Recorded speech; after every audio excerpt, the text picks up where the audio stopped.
You see this mess? It's all my fault. Even though this may look like an action movie, this is actually a love story. When I was 15, me and my mom went on vacation. I basically didn't say a word the whole time. I had just gotten braces and I felt so ugly. Come on, honey. Just try to enjoy your vacation. How can I? I look like I just ate a fence. But you need your braces. I know I do. That's why I told you I didn't want to leave the house all summer. Yeah, I was a bit of a brat. But can you blame me? I was a moody 15-year-old girl and my smile looked like a meat grinder.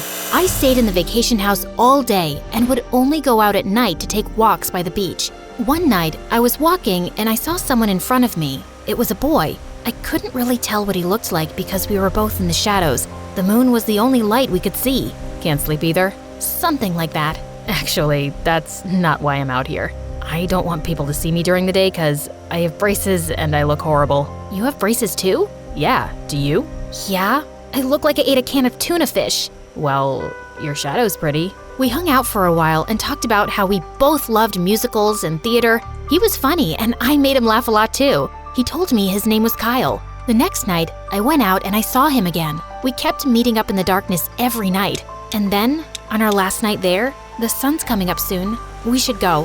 What if we stayed and waited for the light? I don't care if you have braces. I already think you're beautiful. So we sat there and waited for the sun. And when it rose, I finally saw him and he saw me. He was the cutest boy I ever saw, especially because of the braces. He leaned in to kiss me, but his mom called him, and then my mom called me. It was time to go. Promise me something. Never hide yourself in the dark again, okay? Okay. I watched him go. His words stuck with me, and from then on, I started auditioning for shows and didn't mind my braces. Pretty soon, I was the most famous dancer in my whole town. Kyle and I talked online for a while, but I got busy doing plays and eventually we lost touch. I never thought I would see him again. And then, a few years later, on the opening night of the play at my community theater, everything changed. I had a slow dance solo in a sad scene, but I was really nervous because at all of our rehearsals, the boy who was working the spotlight could never keep up with my dancing. I danced, and to my surprise,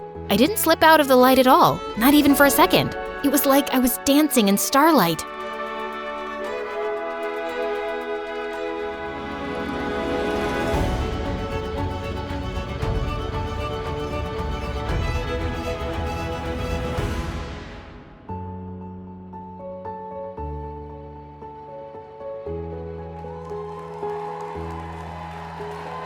Everyone stood up and cheered when I was done.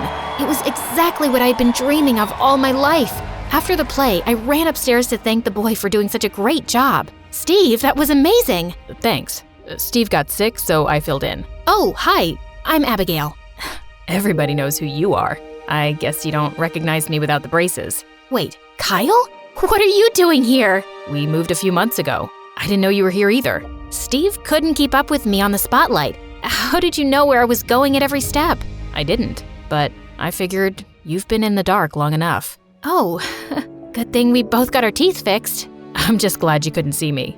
I've never cried at a play before. You cried? I don't believe you.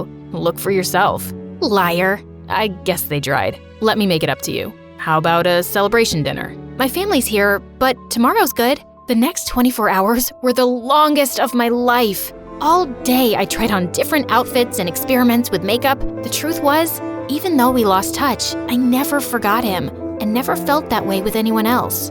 I rushed outside when he called. What I wasn't expecting was that he had a motorcycle. Wow, you didn't even bother to dress up? Excuse me, do you know how long— I'm kidding. You look beautiful. Yeah, I do. And don't you forget it.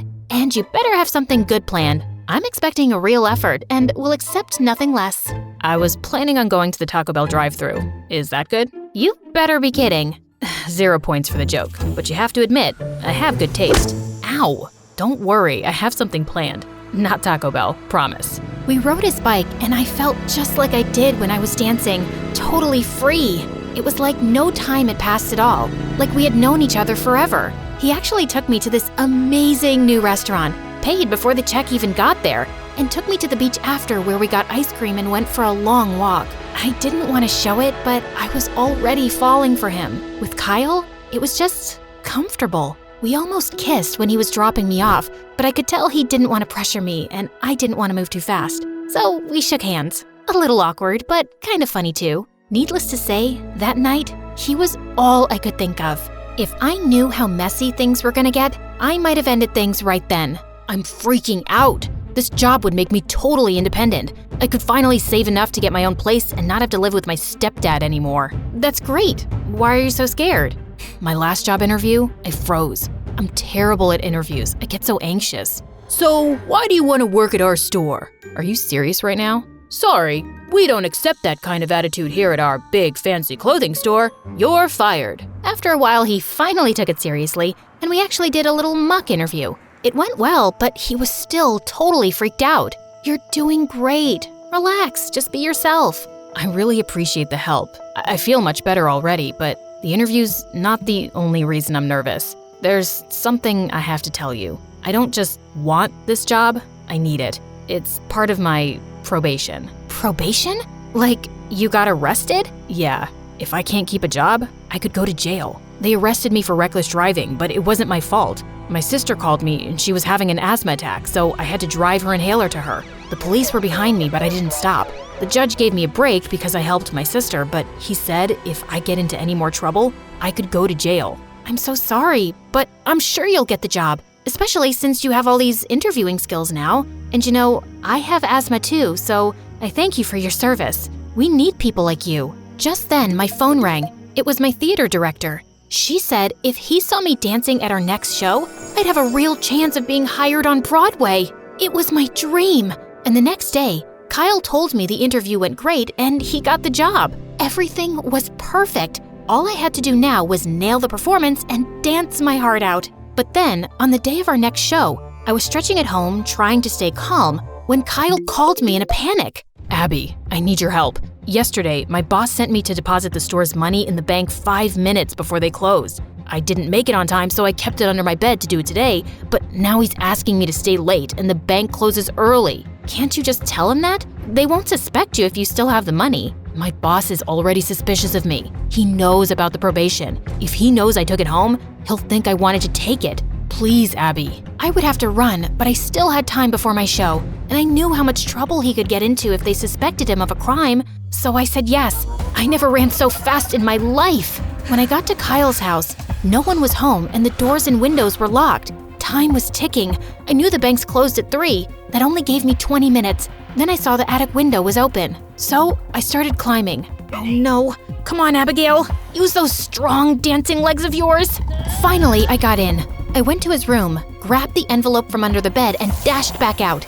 Everything went blank for a moment. Then the world came back into focus, and I saw that I had run into a boy who was staring at the envelope. It got ripped, and he could see the money inside. I grabbed it before he had a chance to do anything and kept running. I saw the bank. Finally, it was right there. I had made it with 2 minutes to spare. Miss Abigail. Oh my, it's really you. I couldn't believe it. I had only seen him on TV before. I was totally starstruck for a second. I'm coming to your show tonight. I can't wait to see you. We have an opening for our next show. We need someone just your age, as long as you can dance, of course. Thank you. I'm so sorry. I can't talk right now. I have to run. I'll explain later. I'm sorry. I was in too much of a rush to think about the fact that I had just very rudely turned my back on the guy who could give me my dream life. Oh no, what was I gonna do? When in doubt, just tell the truth. I could just say it was my fault. What a jerk! I ran after him, but he was too fast on the scooter. By the time I turned the corner, he was gone. Oh no, now Kyle was really in trouble. I couldn't move. I didn't know what to do. How could I explain this? No one would believe me. At the store, I told Kyle everything. When he saw his boss, he told me to hide behind the rack of clothes. But I can explain. He won't believe you, and you'll be involved. He pulled the rack in front of me as his boss rushed up to him. The bank says they didn't get the money, Kyle. Where is it? I'm sorry. It was my responsibility. The money was stolen. Thief! I knew this would happen. They told me you were on parole, but I wanted to give you a chance. Now, I'm calling the police. I'm sorry, Abigail. I'll have to miss your show. He rushed to the motorcycle. I couldn't believe it. He was gonna run?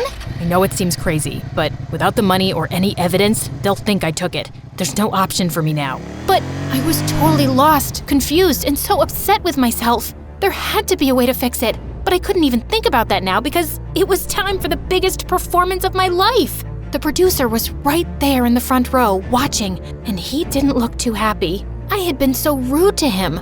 All I could do now was rely on my dancing skills to get me through, except Steve was on the spotlight, and I was still out of breath from running and so upset that Kyle was in trouble with the police. When my solo came, I was so upset I fell on stage and cried in front of everyone. I ran off, and the show was canceled for the night. As I was walking home, totally crushed, I decided to only focus on what I could control. The show was over, but I could still help Kyle. I would tell his boss it was me who had stolen the money. Of course, I would get in trouble, but not as much as Kyle. This is where we began. The big mess I had made.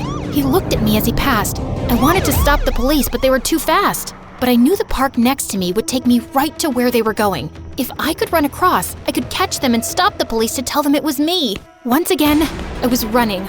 Only this time, I didn't have my inhaler. I forgot I had left it in my dressing room when I ran out crying. As I cut through the park, I couldn't breathe. I saw Kyle's bike on the other side. He saw me too, but before I knew it, I was fainted on the muddy ground.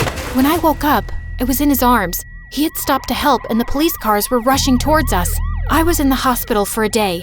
My mom told me that Kyle was arrested, but I knew he would have to see the judge before they really made any decision. I asked her when it was, and she said today. I made her drive me to court as soon as the doctor said it was okay. I rushed inside. Stop! It was me. I lost the money. Kyle didn't do anything wrong, I promise. Even though the judge believed me, he still said we were to blame. And Kyle ran from the police, so if he was going to be released, we needed to pay back the money to the store. I started working at the theater, and Kyle also had to go back to his job. We both made no money because we had to give it all away and were too exhausted to even hang out. It was the perfect punishment for me since I could barely see him and had to watch other people perform while I cleaned and took people's tickets. Of course, anytime I did have a free moment, I danced. Hey, hero, you have a second? He had come to surprise me at work. He took me to the auditorium where everything had been decorated for what looked like a big party. What's going on? Well, I figured you have to pay the money back, but that doesn't mean it's gotta be a punishment. Why not have some fun? I talked to your boss, and we're throwing a fundraiser for us to get the rest of the money. And the best part, you're the star of the show. This is amazing. Thank you so much. Sorry I ruined your chances of going to Broadway. It doesn't matter if I only dance here and not on a big stage. As long as I have you, I can dance anywhere. He held me in his light again. This time, I knew I wouldn't get lost in the dark.